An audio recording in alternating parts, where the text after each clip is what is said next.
dia de reuniões em Hiroshima, no Japão, o chamado G7 anunciou novas sanções contra a Rússia. O país é alvo de entraves comerciais e financeiros das principais economias do mundo. Nosso correspondente na Europa, Luca Bassani, traz as últimas informações. Luca, bem-vindo. Quais são essas sanções e só um comentário sobre esse cenário que você nos brinda hoje, nesta sexta-feira. Bem-vindo. Bom dia, Tiago, Adriano, todos que nos acompanham nesta sexta-feira. Hoje estou na cidade de Colônia, às margens do Rio Reno, muito bonita a localidade. Mas no Japão nós temos uma importante reunião entre as 7 nações mais industrializadas do mundo, o G7, que tem no seu grupo os Estados Unidos, Canadá, Alemanha, Reino Unido, França, Itália e o Japão, que é o presidente temporário e também o anfitrião deste evento. Há nações convidadas, exemplo do Brasil, o presidente Lula está também em Hiroshima, além também do primeiro-ministro da Índia e o presidente da Indonésia. São os 3 países emergentes mais importantes.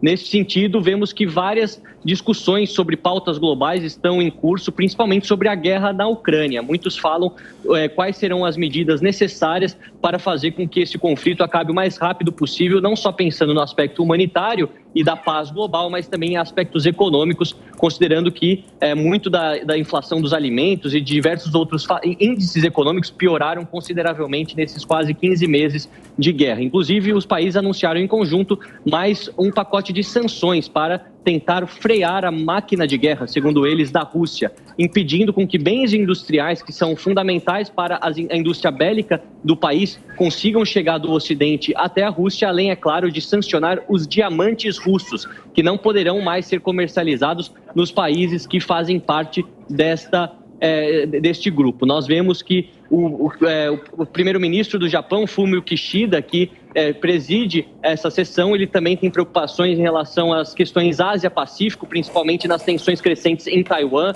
com a China, os exercícios militares que foram realizados recentemente e, portanto, as questões relacionadas aos diversos grupos militares sempre está em foco. Não só isso, mas também outras problemáticas relacionadas ao clima também serão endereçadas tanto pelo presidente Emmanuel Macron, o presidente americano Joe Biden e o presidente Lula também quer tentar arrecadar mais fundos para a Amazônia e aumentar as relações bilaterais do Brasil com reuniões que já estão marcadas para os próximos dias.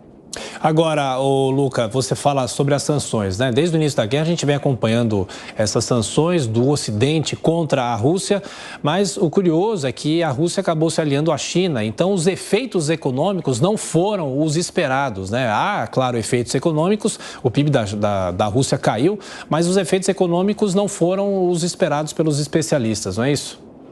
Exatamente, Tiago. Se nós observarmos o PIB da Rússia, no início o Banco Mundial fazia previsões, prognósticos de que o PIB teria um decréscimo de 15%, mas no final foi cerca de menos 4%, ou seja, muito melhor do que se esperava no caso dos russos, além do rublo da Rússia, a moeda utilizada, ter voltado recentemente ao patamar pré-guerra. Portanto, a gente vê que, por mais que o estilo de vida dos russos e a situação econômica, o desemprego seja alto no país, não seja uma situação ideal, as sanções não tiveram um efeito devastador que era prometido ou que era esperado pelos ocidentais. Portanto, muito se questiona a efetividade dessas medidas e até que ponto novos pacotes de sanções podem realmente fazer com que a Rússia repense a sua posição de continuar invadindo ou bombardeando cidades ucranianas. A gente continua acompanhando, mas todos aqueles analistas econômicos, quase unanimidade aqui na Europa, que dizem a respeito das sanções não tendo o efeito desejado.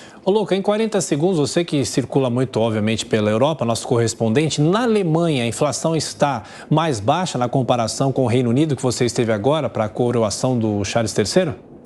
Sim, está mais baixa. Aqui na Alemanha a inflação está na faixa dos 8%, 8,5%, o que é bastante para o país. Eu vivo aqui há cerca de 8 anos. A inflação média era sempre por volta de 3%, portanto é um aumento expressivo, mas a Alemanha e a Itália até conseguem controlar a inflação dos alimentos bem em relação a outros países, exemplo do Reino Unido, que estive lá, acima de 10%, alguns itens alimentares chegando até 15%. Portanto, é difícil a situação, mas um pouco melhor do que estávamos nesse exato momento o ano passado.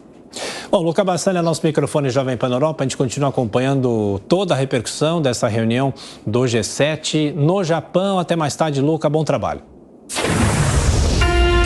Rede Jovem Pan News.